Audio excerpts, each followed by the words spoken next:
keindahan iman Kristen itu salah satunya dari syair yang kita baru nyanyikan barusan, bahwa walaupun kita ini orang yang sangat berdosa, tetapi Tuhan sungguh-sungguh menyucikan kita.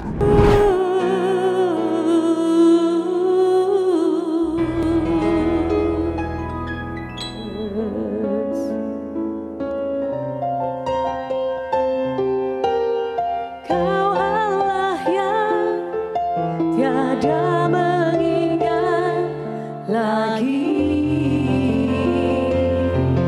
segala kesalahanku yang telah Engkau ampuni.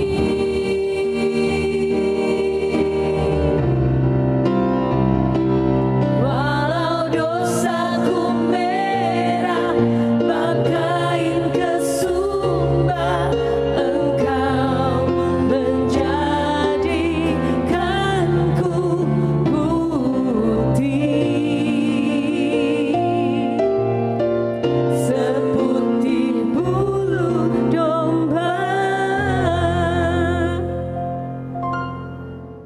Salam, God lover yang dikasihi oleh Tuhan Yesus Kristus.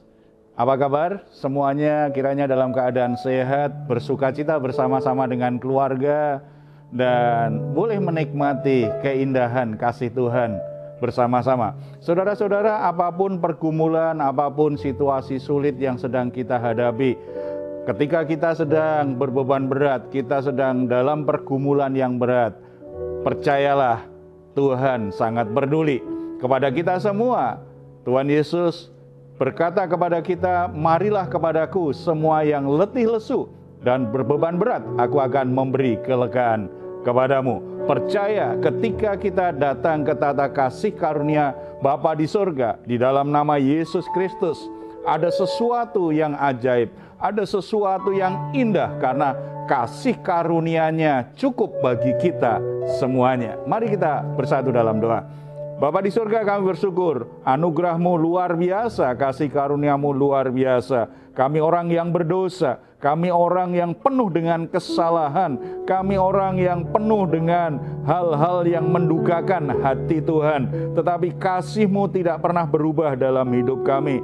Dalam kasih karunia-Mu, Engkau memberi kami kekuatan untuk bisa melepaskan diri dari segala belenggu dosa, untuk membuat hidup kami berubah, untuk membuat hidup kami memiliki masa depan yang terbaik. Terima kasih Bapa. Kami percaya dalam hadirat Tuhan, kami semua menikmati kelegaan, sukacita, dan damai sejahtera. Mari Bapa, Engkau hadir dalam kehidupan anak-anak-Mu semua, dimanapun mereka berada. Ketika sedang bergabung dalam program Raise and God ini, kami semua sungguh-sungguh merasakan kehadiran-Mu dan merasakan damai sejahtera-Mu. Dalam nama Tuhan Yesus kami berdoa. Amin. Puji Tuhan. Saudara-saudara yang dikasihi Tuhan Yesus Kristus, keindahan iman Kristen itu salah satunya dari syair yang kita baru nyanyikan barusan, bahwa walaupun kita ini orang yang sangat berdosa, tetapi Tuhan sungguh-sungguh menyucikan kita. Segelap apapun hidup kita, Tuhan tetap mengampuni kita. Sejahat apapun hidup kita, kasih Tuhan tidak pernah habis untuk kita. Tuhan ingin mengampuni dan mengubah hidup kita. Ini keindahan iman Kristen di dalam Yesus Kristus. Itu sungguh luar biasa. Tetapi sayangnya kadang-kadang di gereja di mana orang-orang yang percaya kepada Yesus Kristus lupa bahwa mereka adalah orang-orang yang sebenarnya tidak layak diampuni. Mereka lupa tentang masa lalunya yang begitu gelap, yang begitu jahat, yang begitu buruk, yang sebenarnya tidak pantas diampuni. Tetapi tetap karena kasih karunia-Nya, Bapa tetap mengampuni. Ketika berkumpul di gereja, sayangnya ada kebiasaan saling menghakimi, saling mengkritik, menuntut saudara seimannya yang lain harus sempurna, tidak boleh ada kesalahan. Dan ini membuat suasana persekutuan Kristen seringkali terganggu dan gereja justru menjadi tempat yang tidak sehat bagi orang untuk bisa bertumbuh mengenal Tuhan kalau hal ini terjadi. Kita akan membahas bahwa Yesus Kristus itu memang hadir untuk orang berdosa. Sebelum kita melihat kebenaran firman Tuhan ini, saya ingin mendengar, mungkin ada yang sebuah kisah atau apalah yang kadang-kadang di gereja terjadi seperti itu. Iya Pak, saya rasa memang mungkin nggak hanya di gereja-gereja yang kita kenal, mungkin di tempat lain juga mungkin seperti itu ya Pak ya. Banyak orang Kristen tuh yang ngerasa dirinya tuh udah yang terbaik gitu Pak, sehingga kehidupannya tuh kayaknya kalau di pelayanan tuh enak, habit atau apa gitu, sukanya mengkritik aja Pak. Apa pelayanan orang tuh kayaknya harusnya begini, ini begini, ada aja yang dia komplain lah, apalah gitu.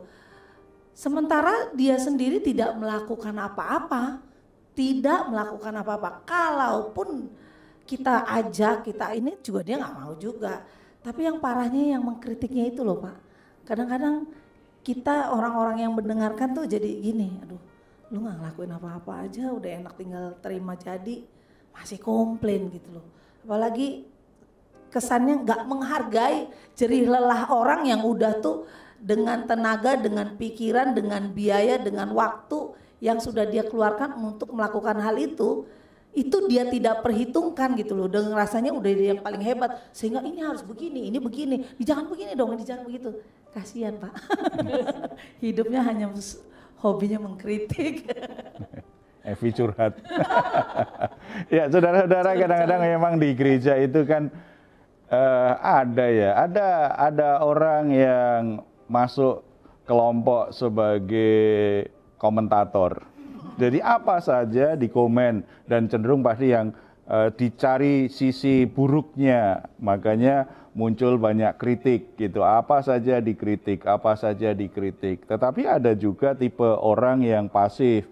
Dia datang hanya pengen diperlakukan seperti pasien, jadi sepertinya sakit terus gitu ya. Jadi butuh perhatian gitu ya. Atau ada juga yang datang itu seperti anak yatim piatu, jadi dia datang ke gereja karena menganggap gereja seperti panti asuhan yang harus merawat dia. Gitu ya. Dan ada juga yang punya sikap yang positif, harusnya orang datang di gereja sebagai anak-anak Allah, di mana saya datang di dalam keluarga saya, di mana saya ambil bagian, apa yang bisa aku kerjakan supaya keluarga Bapakku di surga ini bisa berkembang, bisa maju dengan baik. Harusnya seperti itu. Daripada sibuk mengkritik, lakukan sesuatu supaya gereja ini menjadi lebih baik. Apa yang harus kita kerjakan, itu akan lebih positif. Kontribusi apa yang kita berikan bagi gereja, itu menjadi bagian dari proses pertumbuhan iman kita di dalam Yesus Kristus. Ya. Bagaimana Tuhan Yesus memanggil orang yang berdosa untuk menjadi muridnya ya Pak? Ya, kalau kita lihat kisah bagaimana orang-orang dipanggil Tuhan Yesus, kan semuanya bukan orang yang sempurna. Dan itu juga yang ada di gereja kita. Nggak ada orang sempurna. Orang sempurna adanya di surga. Gereja di dunia pasti nggak sempurna orang-orangnya. Makanya kalau orang berharap dia datang di gereja, dia akan ketemu orang-orang yang sempurna. Dia salah alamat. Ya, sebab alamatnya hanya di surga. Sementara juga masih pengen hidup lama kan, jadi jangan menuntut kesempurnaan. Termasuk di gereja jangan menuntut kesempurnaan. Karena Yesus sendiri tahu itu, makanya dia mati di atas kayu salib untuk melayakkan orang-orang yang berdosa ini mendapat pengampunan, mendapatkan anugerah, sehingga semuanya bisa dikumpulkan dalam persekutuan orang-orang percaya. Kalau kita perhatikan kisah bagaimana Tuhan Yesus memanggil orang Lewi, maka kita akan tahu bagaimana hati Tuhan kepada orang yang berdosa. Di Lukas pasal yang kelima ayat 27 sampai 39. Saya akan bacakan terlebih dahulu ayat yang 31 dan 32. Lalu jawab Yesus kepada mereka, katanya, bukan orang sehat yang memerlukan tabib, tetapi orang sakit. Aku datang bukan untuk memanggil orang benar, tetapi orang berdosa supaya mereka bertobat. Yesus datang memang mencari orang berdosa, bukan orang sempurna. Siapa orang yang merasa dirinya sempurna, pasti tidak butuh Tuhan. Siapa orang yang merasa dirinya benar, tidak butuh Tuhan.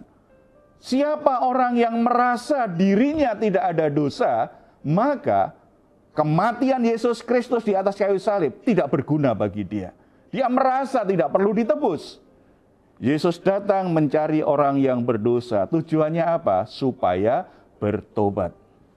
Jadi kembali kalau itu kisah di sebuah gereja. Gereja adalah rumah di mana orang bisa bertobat dan hidup dalam pertobatan, menghasilkan buah pertobatan. Hidupnya berubah hari demi hari. Dalam proses perubahan inilah, dalam proses menghasilkan buah pertobatan, pasti masih kelihatan suatu saat ada cacat celanya, ada kekurangannya, itu pasti ada. Kita perhatikan dari kisah Lewi pemungut cukai ini. Panggilan pertobatan itu jelas sekali dilakukan oleh Tuhan Yesus. Kita baca ayat 27 sampai 28.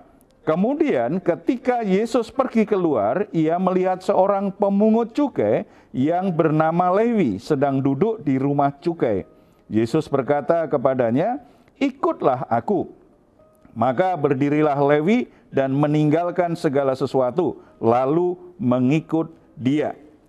Panggilan Tuhan Yesus itu menuntut sebuah sikap yang tegas untuk meninggalkan hidup yang lama. Makanya Tuhan Yesus berkata, ikutlah aku. Jadi bukan sekedar Lewi, kamu sekarang jadi muridku ya. Enggak. Lewi pemungut cukai ini sedang menghitung uang, sedang bekerja sebagai pemungut cukai. Pekerjaan yang jahat di mata bangsanya. Karena pemungut cukai itu adalah orang yang rela menjual bangsanya sendiri agar dia mendapatkan keuntungan, memeras bangsanya sendiri, memungut pajak dari penjajah untuk diberikan penjajah dan dia mendapat bagian yang membuat dia menjadi kaya. Akan bersikap kasar, bahkan memeras bangsanya sendiri. Pekerjaan yang jahat. Tuhan memanggil, ikut aku. Panggilan untuk meninggalkan hidup lamanya yang berdosa. Ada banyak orang Kristen berpikir kalau sudah percaya Tuhan Yesus, maka dia boleh meremehkan dosa. Kan aku sudah ditebus, kan penebusan Yesus itu selesai bagiku.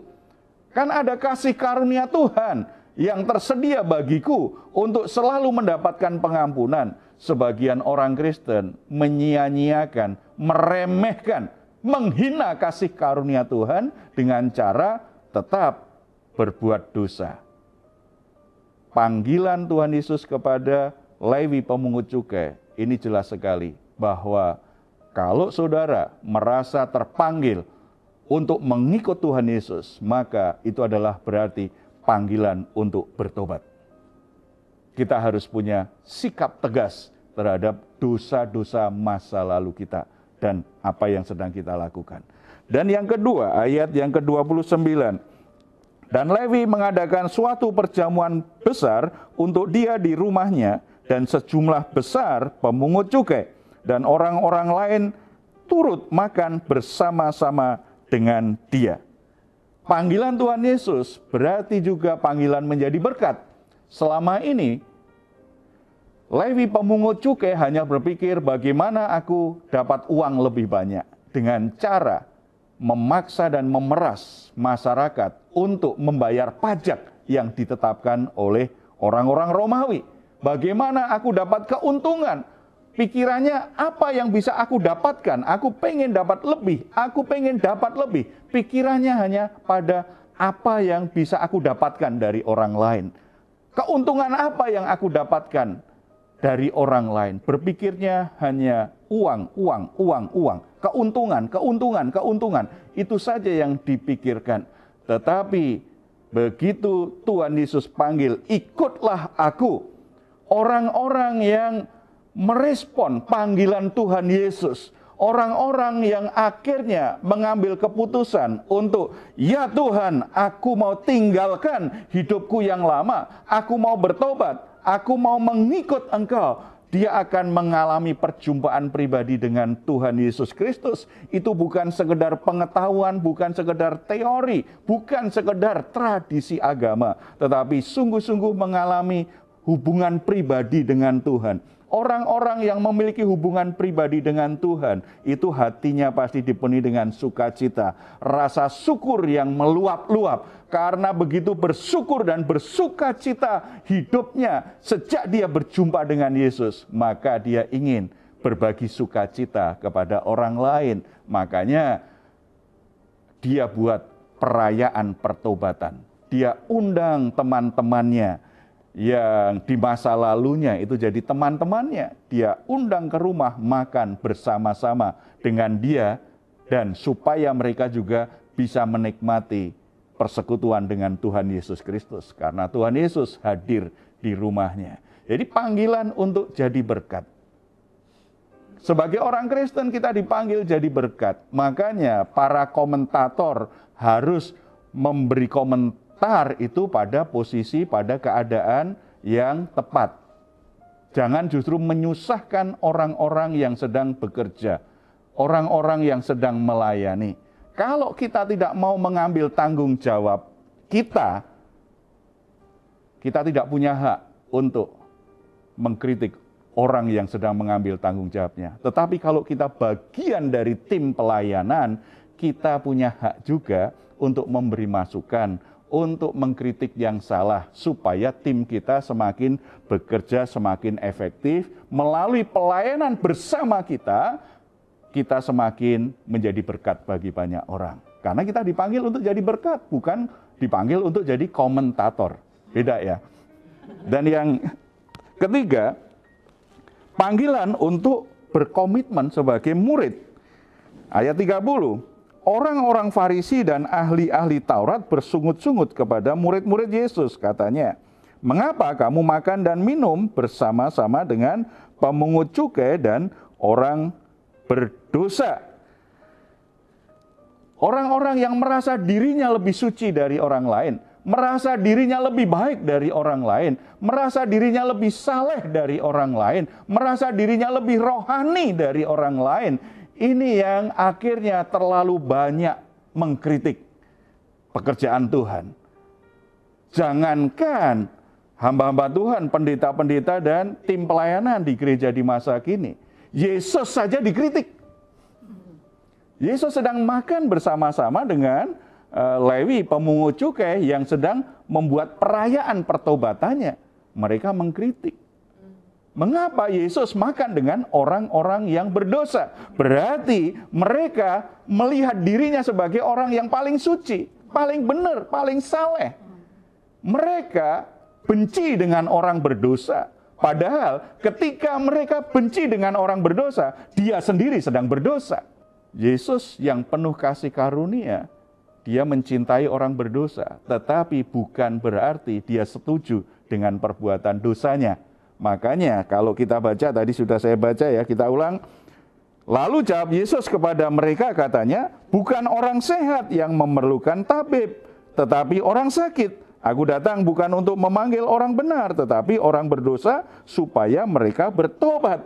Ketika Yesus akhirnya makan di rumah Lewi pemungut cukai ini bersama dengan orang-orang yang dianggap berdosa tadi, bukan berarti dia kompromi dengan dosa, bukan berarti dia setuju dengan perbuatan dosa mereka, tetapi dia ingin hadir memberikan kasih karunia supaya mereka punya kekuatan di hati mereka untuk meninggalkan dosa-dosanya, supaya mereka punya motivasi yang kuat untuk bertobat, supaya mereka punya dukungan yang mereka butuhkan untuk meninggalkan hidup lamanya. Saudara-saudara yang dikasihi oleh Tuhan Yesus, daripada kita mempermasalahkan kekurangan-kekurangan orang lain, waktu yang terbaik bagi kita adalah apa kekuranganku dan apa yang harus aku perbaiki, supaya hidup kita semakin jadi berkat bagi orang lain, supaya hati kita semakin terbentuk sungguh-sungguh menjadi murid Kristus yang punya komitmen hidup dalam pertobatan dan menjadi berkat bagi orang lain. Melalui kehadiran kita, orang lain akhirnya mengenal Tuhan Yesus Kristus secara pribadi. Kita berdoa. Bapa di surga, kami bersyukur karena walaupun kami orang-orang yang punya masa lalu yang gelap, kami orang-orang yang najis, kami orang-orang yang memiliki begitu banyak hal-hal yang aib, yang cemar, yang mendukakan hati Tuhan.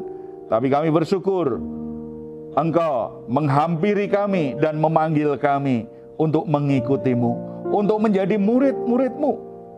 Kami bersyukur Bapa, kasih karunia-Mu cukup bagi kami, sehingga kami memiliki kehidupan yang baru, tujuan hidup yang baru. Hidupku bukan hanya untuk diriku sendiri, tetapi hidupku dipakai Tuhan menjadi berkat bagi banyak orang. Tuhan ampuni kalau kami terlalu sibuk untuk mengkritik pelayanan orang lain. Kami mengkritik apa yang dilakukan oleh hamba-hamba-Mu untuk teman-teman yang melayani. Tapi biarlah kami lebih baik untuk mulai mengambil tanggung jawab kami, melakukan panggilan Tuhan sebagaimana Tuhan sudah berikan kepada kami. Melalui hidup kami, sungguh-sungguh banyak orang diberkati, banyak orang mengalami perjumpaan secara pribadi denganmu, banyak orang akhirnya meninggalkan hidupnya yang berdosa, bertobat, kembali kepada jalan Tuhan. Pakai kami semua Tuhan, jadi alat-Mu yang efektif, menolong banyak orang berjalan di dalam jalan Tuhan. Kami berdoa untuk keluarga-keluarga yang mungkin saat ini ada orang tua yang berduka cita karena ada anaknya yang meninggalkan Tuhan.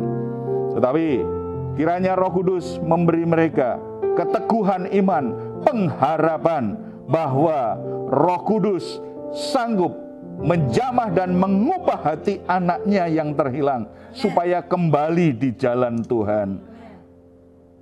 Kami juga berdoa untuk orang-orang yang sedang gamang dengan imannya, mulai mempertanyakan imannya karena berbagai situasi berat yang mereka atasi. Kekecewaan, kemarahan membuat mereka mulai meragukan Tuhan. Kiranya Roh Kudus juga bekerja dengan cara-Mu yang ajaib. Kembali jamah hati mereka, terangi hati mereka, arahkan jalan hidup mereka untuk kembali ke jalan Tuhan. Tuhan lawat saudara-saudara kami yang saat ini sedang menderita sakit penyakit, sakit apapun, kami sangat percaya Tuhan. Kalau orang yang berdosa, sakit secara rohani yang tidak sanggup diatasi oleh manusia, itu pun Tuhan sudah berikan kepada kami semua. Bahkan Tuhan rela mati di atas kayu salib agar kami semua secara rohani menjadi sehat, menjadi hidup kembali. Maka tidak ada satu penyakit pun yang tidak bisa Tuhan sembuhkan. Tuhan jamah, Tuhan nyatakan kuasa-Mu, Tuhan berikan kesembuhan kepada saudara-saudara yang saat ini sedang terbaring sakit. Dalam nama Tuhan Yesus Kristus, melalui penyakit ini, nama Tuhan semakin dimuliakan. Terpuji nama-Mu Bapa. Terima kasih Bapa di surga, semakin memberkati bangsa dan negara kami. Kami terima kasih Tuhan, karena kasus COVID semakin sedikit yang kami dengar, semakin sedikit yang semakin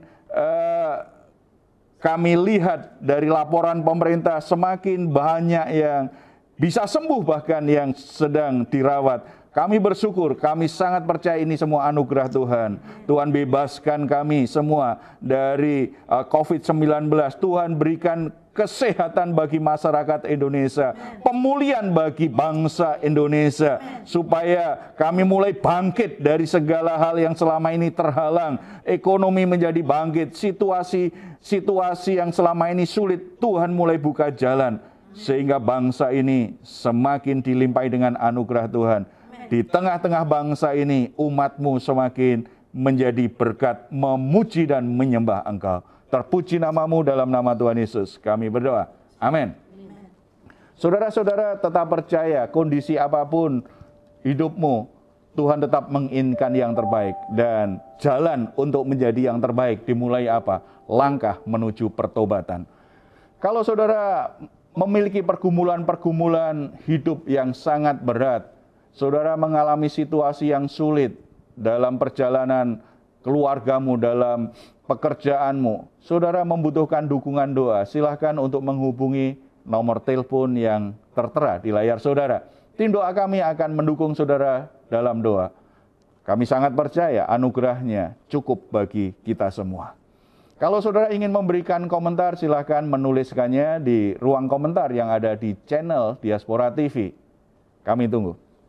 Mazmur 4 ayat 8 sampai 9. Engkau telah memberikan sukacita kepadaku lebih banyak daripada mereka, ketika mereka kelimpahan gandum dan anggur. Dengan tentram aku mau membaringkan diri lalu segera tidur, sebab hanya Engkaulah, ya Tuhan, yang membiarkan aku diam dengan aman. Puji Tuhan, selamat malam, selamat beristirahat. Tuhan Yesus memberkati kita semuanya. Salam.